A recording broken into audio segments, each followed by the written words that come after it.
நடிகர் விஜயோட மனைவி சங்கீதா அவங்களோட சொத்து மதிப்பு எவ்வளோ அப்படின்றத இந்த வீடியோல பார்க்கலாம். சங்கீதா ஸ்ரீலங்கால தான் பிறந்தாங்க. ஆனா சின்ன வயசுலயே இவங்களோட ஃபேமிலியோட சேர்ந்து லண்டன்ல வந்து செட்டில் ஆயிருக்காங்க. அது மட்டும் இல்லாம சங்கீதாவோட பள்ளி மற்றும் கல்லூரி படிப்பை லண்டன்லயே கம்ப்ளீட் பண்ணியிருக்காங்க.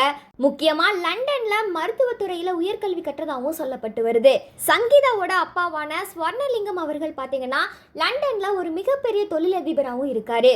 இந்த நிலையில சங்கீதா லண்டன் இருக்கும் போதே விஜயோட தீவிர ரசிகையா இருந்திருக்காங்க. இதை தொடர்ந்து 1996ஆம் ஆண்டு பூவே உனக்காக அப்படின்ற திரைப்படம் பாத்தீங்கன்னா மிக பெரும் வெற்றி பெற்றுச்சு. இதனால சங்கீதா லண்டன்ல இருந்து சென்னைக்கு வந்து விஜயை நேர்ல சந்திச்சு அவருக்கு பாராட்டுக்களை தெரிவிச்சிருந்தாங்க. இந்த நிலையில விஜயோட அப்பாவான எஸ். ஏ. சந்திரசேகர் சங்கீதாவோட எளிமையும் அவங்க விஜய் மேல வச்சிருக்கிற மரியாதையும் பார்த்து அவருக்கு ரொம்பவுமே பிடிச்சிருந்துச்சு. இதனால சங்கீதாவுக்கும் விஜய்க்கும் திருமணம் பண்ண எஸ். ஏ. சந்திரசேகர் முடிவு பண்ணியிருந்தாரு.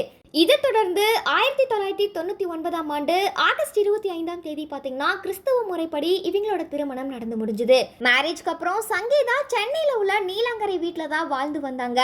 அதுவும் விஜய் குடும்பத்தோட சேர்ந்து கூட்டு குடும்பமா இருந்திருக்காங்க. மேரேஜ்க்கு அப்புறம் விஜய் மற்றும் சங்கீதா ரெண்டு பேருமே திரைப்பட இசை வெளியீட்டு விழா, பொது நிகழ்ச்சிகள் உள்ளிட்ட எல்லா ஃபங்க்ஷன்லையுமே ஜோடியாக தான் கலந்துக்குவாங்க. முக்கியமாக விஜயோட வளர்ச்சிக்கு ரொம்ப பக்கபலமாகவே சங்கீதா இருந்திருக்காங்க.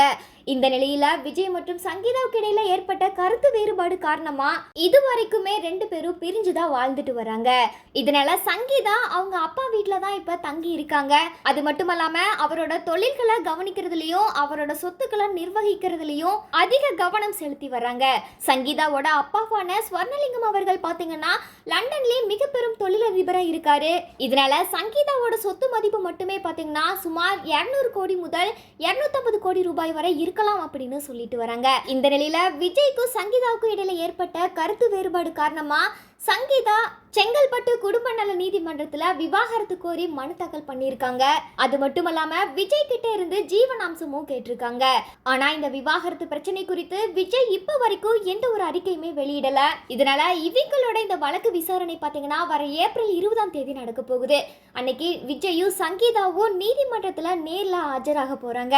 மேலும் விஜய் மற்றும் சங்கீதாவோட விவாகரத்து பிரச்சனை குறித்து உங்களோட கருத்துக்களை மறக்காம கமெண்ட் செக்ஷன்ல பதிவு பண்ணுங்க.